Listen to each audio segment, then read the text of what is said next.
Let me ask you tonight to turn with me to the book of Genesis, the very first book of the Bible, the first few verses. Genesis chapter 1.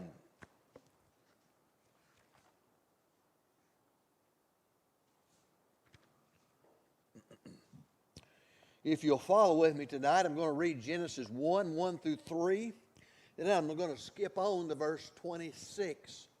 And we'll later address how this relates to our Bible study and our topic of discussion this evening. Genesis 1 through 3.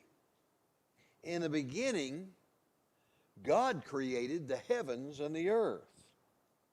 The earth was without form and void, and darkness was on the face of the deep.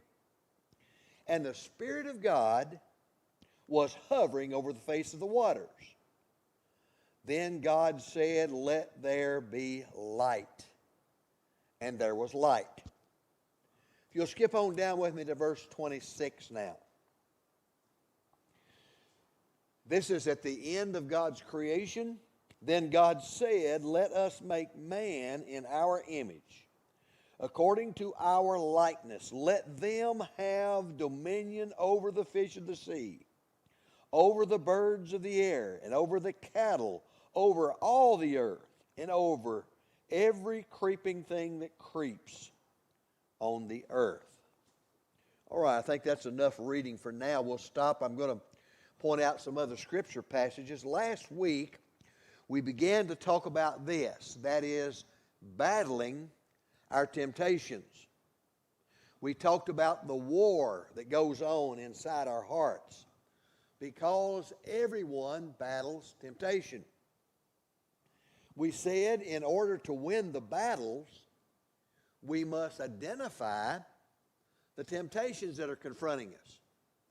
You have to notice that you're being tempted by the devil as something comes or some opportunity is presented to you. Not only must we identify something as a temptation, but we must also fight against those temptations. If we don't do battle, if we don't fight against temptations, they're going to win. We're going to succumb to temptation every time. Now, we admitted that temptations vary with each person. One person is tempted by something that somebody else is not even bothered by it because we're all unique individuals. We all have our own unique weaknesses. We talked about why we must battle temptations all the time, and we made 3 points about that. One is temptations become habits for us that will defeat us and defeat God's power in our life if we don't battle against it. The second is we find that one sin leads to another sin. And then finally we said that even the smallest sin leads to a death of some kind in our life. Whether it's the death of a relationship, the death of our own physical abilities, or even physical death itself. And there's many other types of death that it leads to. Even the littlest of sin leads to a death. It begins a decay. Well, tonight we need to understand how our inner struggles relate to the big picture. I titled this "The Big Picture of Temptation." Now, you might ask the question, what do I mean by the big picture? Here's what I mean. Most of us think of our inner struggles and we feel like we're struggling alone. Think about the temptations that you battle. You say, well, they're my temptations. You feel like you're alone battling you're the only one that battles what you're battling. And every person is unique, and so we feel like it's us against the world. It's us against the devil and his temptations. But we need to understand that we never struggle alone. And God takes very seriously every defeat that we experience. He takes very seriously every victory that we enjoy and that we experience. So the big picture is this, and I put this up as a quote. Here's the big picture. Every battle that you find yourself in, spiritual battle, every defeat that happens to you, when temptation wins over and you lose, every victory that you experience where you're able to overcome that temptation, you're able to resist that temptation, every battle, every defeat, every victory is part of a big struggle that began long before you and I were born. So we're not alone in this. We need to understand that the temptations you're battling are part of a bigger picture of things that are going on. So when we understand that, I find that a little bit comforting to know that God understands this. And He wants you to understand this so that we see it in the big picture. So not only did it begin long before you or I were born, it's going to continue long after we're gone if Jesus doesn't return. Because there's always going to be spiritual battles in this world. It's part of it. So tonight I want us to talk about seeing your struggles in the big picture. Where do the sins that you battle, how do those fit in to the big picture of the universe, of the world? And we need to see how it fits in. I read Genesis 1 through 3, how it tells us God created the world. In the beginning, God created the heavens and the earth. And then verse 2, it starts out telling us the earth was without form and void. In creation, God brought order out of disorder, out of chaos.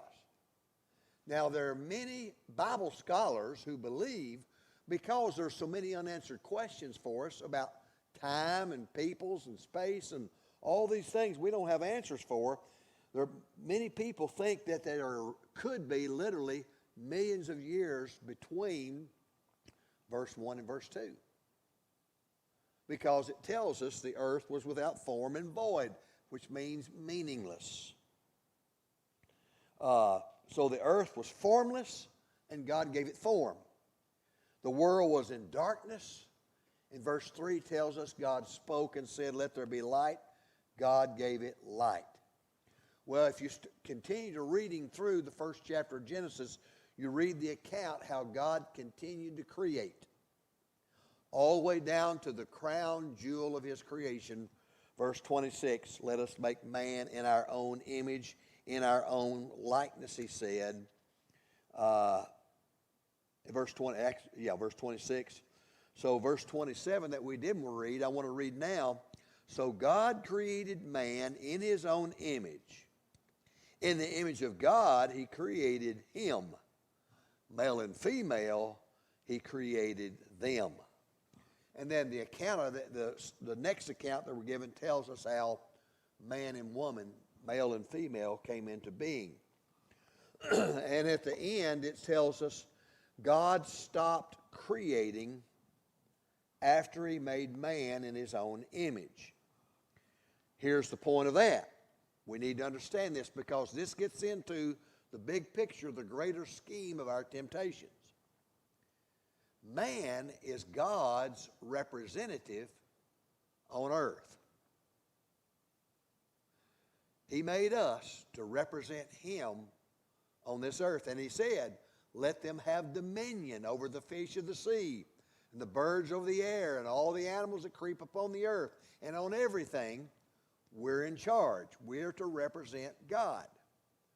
Once again, understanding these will help us to see the big picture of where temptation comes into the picture. We are responsible for earth. So also in that, man has a unique relationship with God. And here's something from this I want you to get.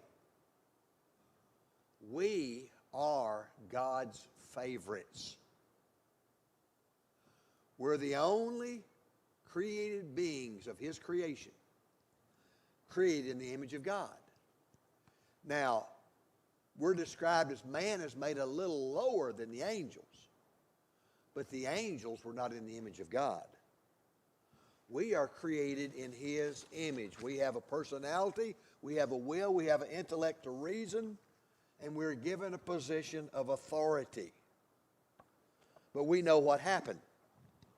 Sin entered the world through Adam and Eve. Now, they were tempted, but we need to understand Adam and Eve were responsible. You and I are responsible. We brought sin into the world. It was a temptation, but the devil didn't bring it. He suggested it. We did it. We disobeyed what we were told to do. So Satan, and that's the other point I want to make in seeing your struggles in the big picture, we were to be God's representative, but Satan attacked us. He attacked us with deception. He didn't just come down trying to slay us. And then we have to understand, we learn this through studying the story of Job. The devil has to get permission from God for everything that he does. The devil attacked mankind with temptation. And because of that, because of our sin, we brought sin into the world. All of creation is fallen. With those things being said, I got a question for you. Why do you think that the devil went to Adam and Eve? Why do you think he went to us?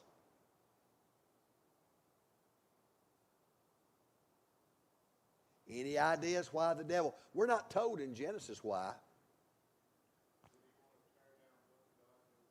All right. He wanted to tear down what God has made.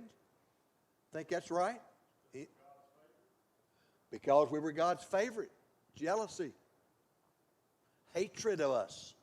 We were loved by God. The devil is evil. He's the author of hatred. All right. What else? Anything more? Why did the devil come to Adam and Eve? What was his purpose? What did he hope to gain?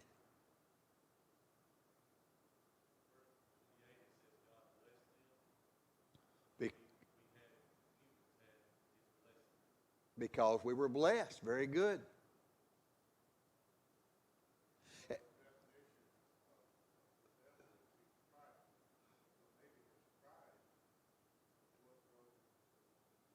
His pride drove him. I think that's part of the motivating factor.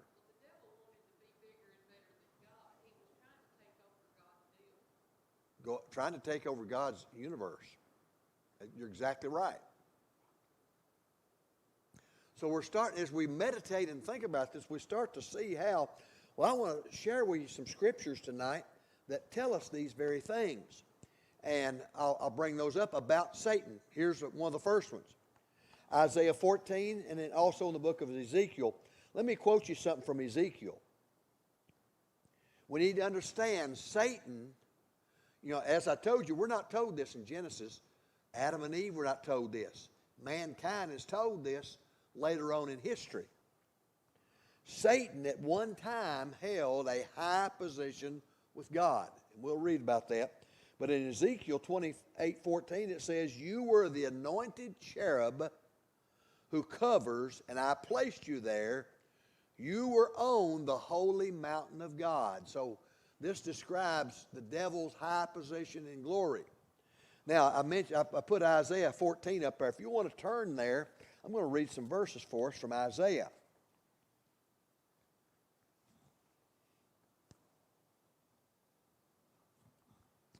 Isaiah 14, 12 through 14. 12, 13, and 14.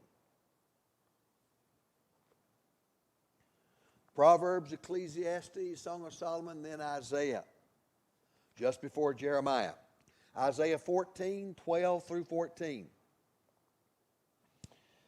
"How you are fallen from heaven, O Lucifer, son of the morning. How you are cut down to the ground, you who weaken the nations. For you have said in your heart, I will ascend into heaven. I will exalt my throne above the stars of God. I will also sit on the mount of the congregation on the far east sides of the north. I will ascend above the heights of the clouds. I will be like the Most High, he said.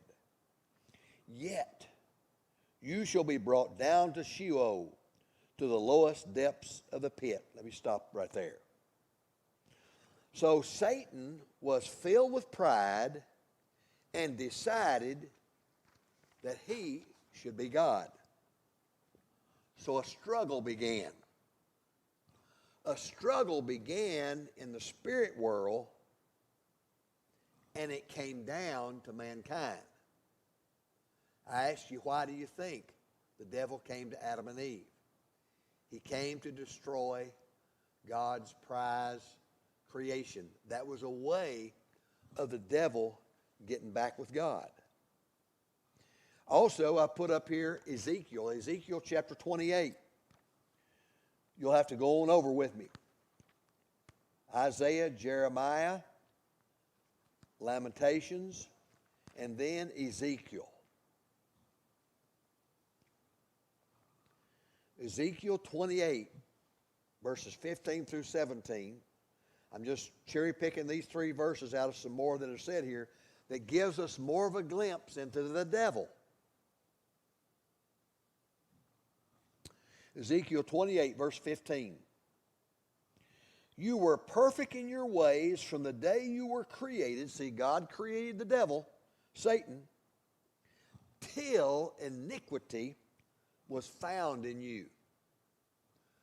So iniquity, evilness, is still a mystery to us why the devil chose to be evil, but he did. We don't understand all that. We just know that he was.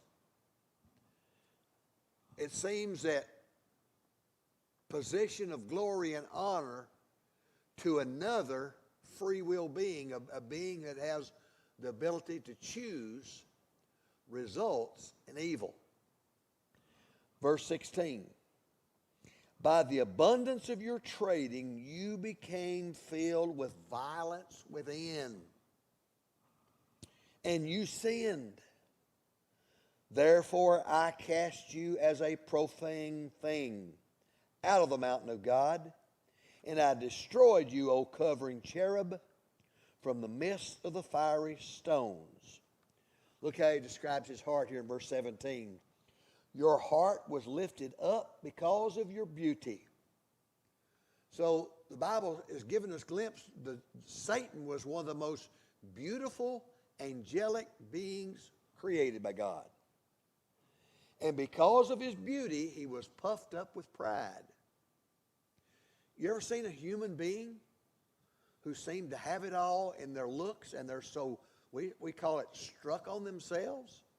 They admire their own beauty, and they're prideful over it? That's the devil. That was his nature. Your heart was lifted up because of your beauty. You corrupted your wisdom for the sake of your splendor. For the sake of his own glory, he corrupted his ways. I cast you to the ground. I laid you before kings that they might gaze at you. God wanted kings of the earth to see the evil of Satan. He wants mankind to know of his evil. Let me go on verse 18 and we'll stop. You defiled your sanctuaries by the multitude of your iniquities. By the iniquity of your trading, therefore I brought fire from your midst. It devoured you. I turned you to ashes upon the earth in the sight of all who saw you. So all of his reputation and glory and splendor is brought to ashes, he's saying here. Let's think about this. Now, it was a battle, but by the way, it was a short battle. The devil is no match. You read in Revelation about the great battle of Armageddon, the armies of the devil rising up against the army of God, and just like that, God squashes him. That's what Revelation teaches us. There you are. As deep as an imagery that we could picture.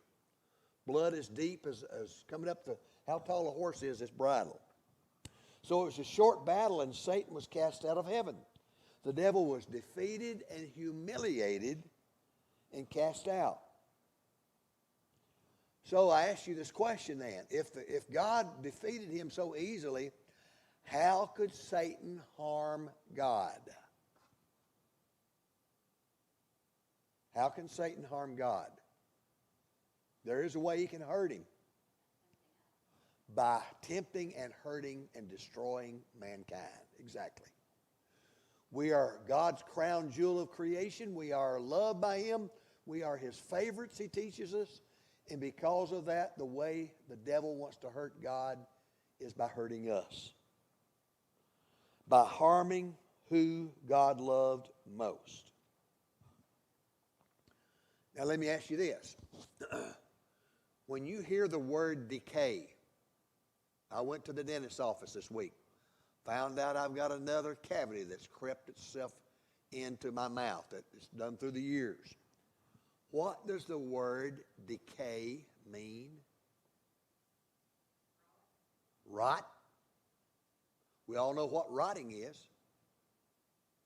And in a scientific type speaking, what is rotting? What's taking place? Deterioration. Dying. Breaking down its original form. So when we think about the definition of decay, the word decay is rotting, to decompose. The bacteria breaks down from its form. The point is this, in describing that, sin is an agent of decay. We began to rot spiritually. Once sin is introduced, our relationship with God begins to decay. The individual begins to decay. Society, our community begins to decay. It breaks down from its original form and moves towards imperfection. So, in other words, sin continues to break down what God created. God's order was broken because of sin. Foundations began to crumble. And what happened? Man decided to follow Satan's suggestion. That is, to control his own destiny. You go back to the 3rd chapter of Genesis. He starts out by suggesting that God has a wrong motive for restricting Adam and Eve. He said, has God really said you can't eat from every tree in the garden? And Eve naively said, oh no, he didn't say that. He just said we couldn't eat from the tree in the midst of the garden, the tree of the knowledge of good and evil. For he said, in the day that we eat of it, we'll surely die. Then the devil lied. He said, God, you'll not surely die. That was a lie.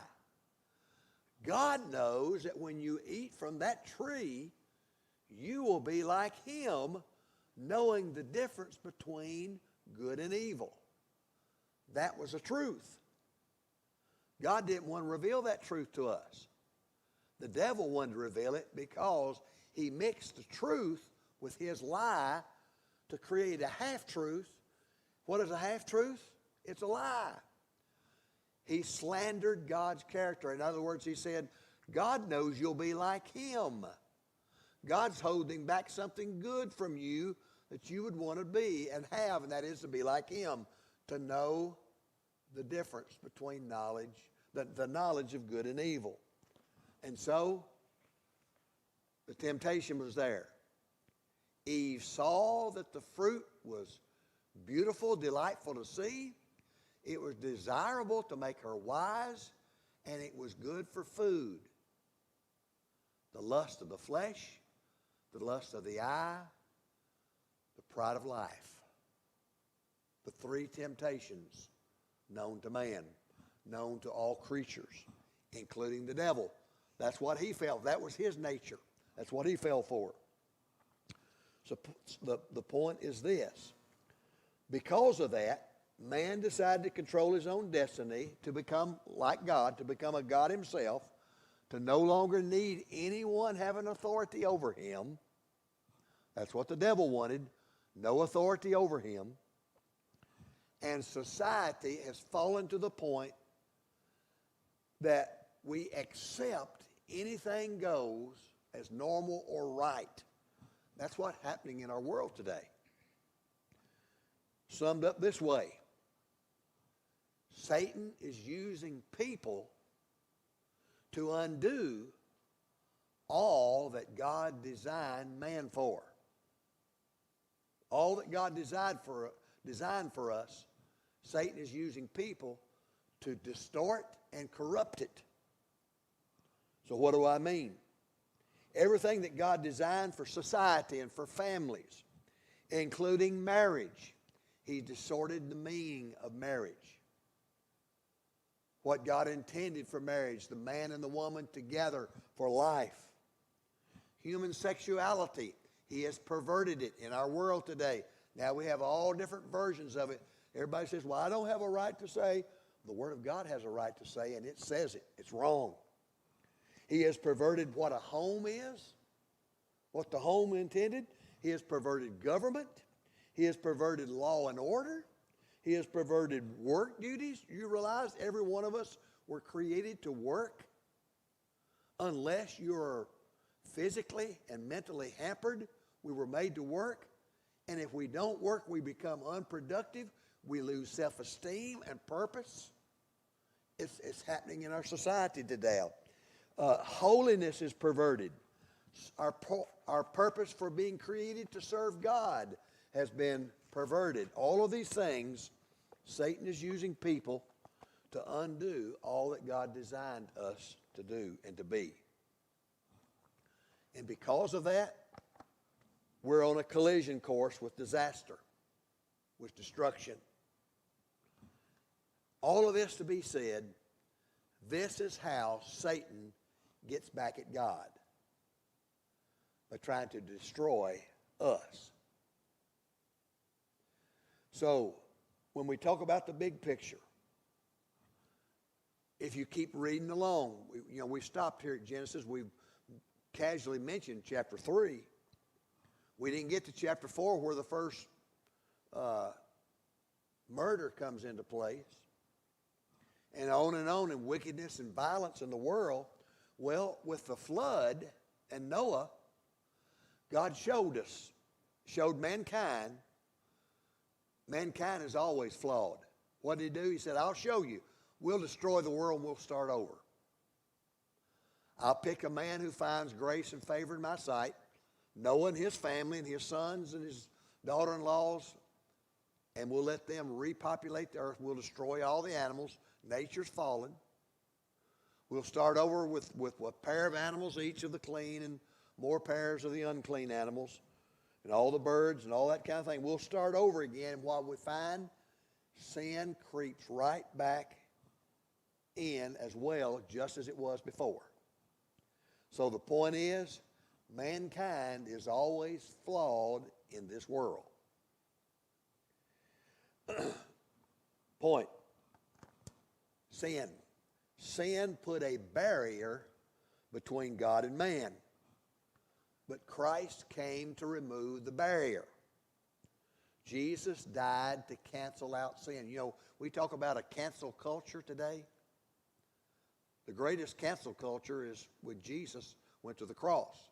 He canceled sin in our lives by His sacrificial death.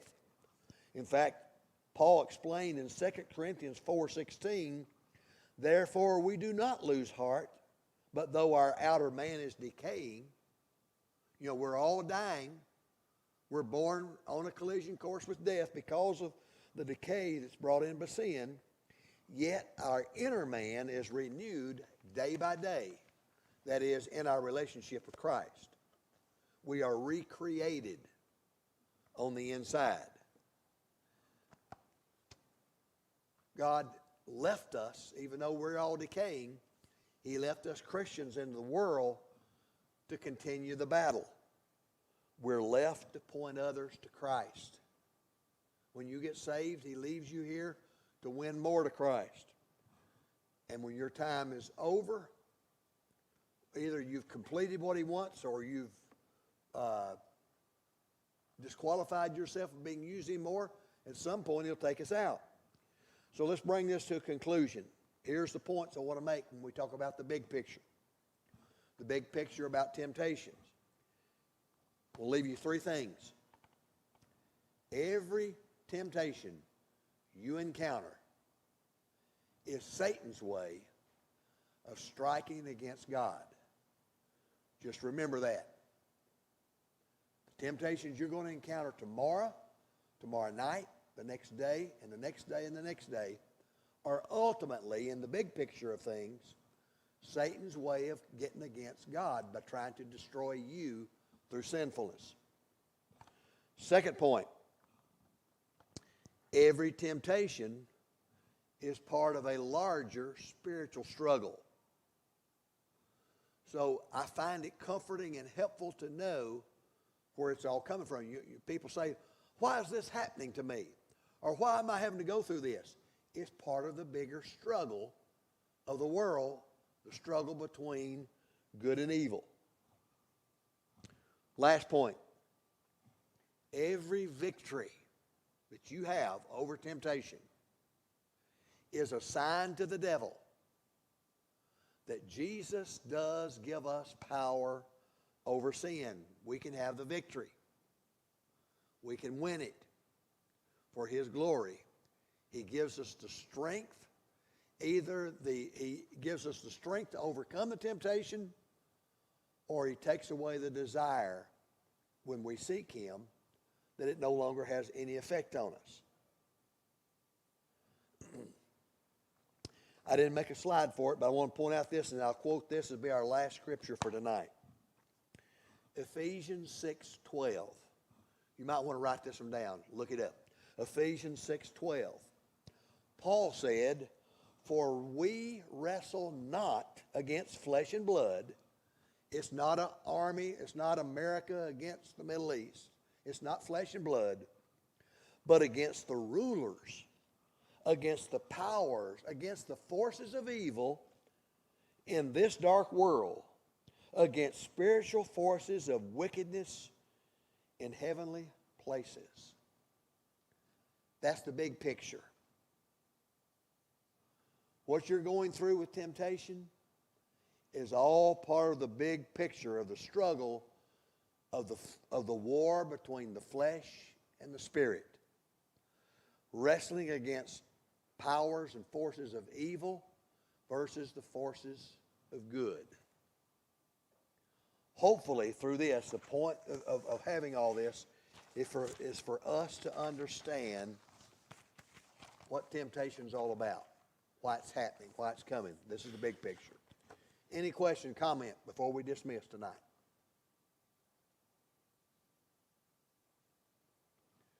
Hopefully, this can help you in seeing. We're going to continue in this. We'll be on this a few weeks probably. And the whole point is that we understand the war within and how to battle it, how to battle against temptation. If you'll stand with me, we'll be dismissed in prayer. Thank you for coming, and pray for Sunday, for God's Spirit to work, and for maybe some good weather for a good crowd to come back. We keep looking and hoping and waiting for our crowd to return. Brother Bruce, would you lead us tonight in the benediction?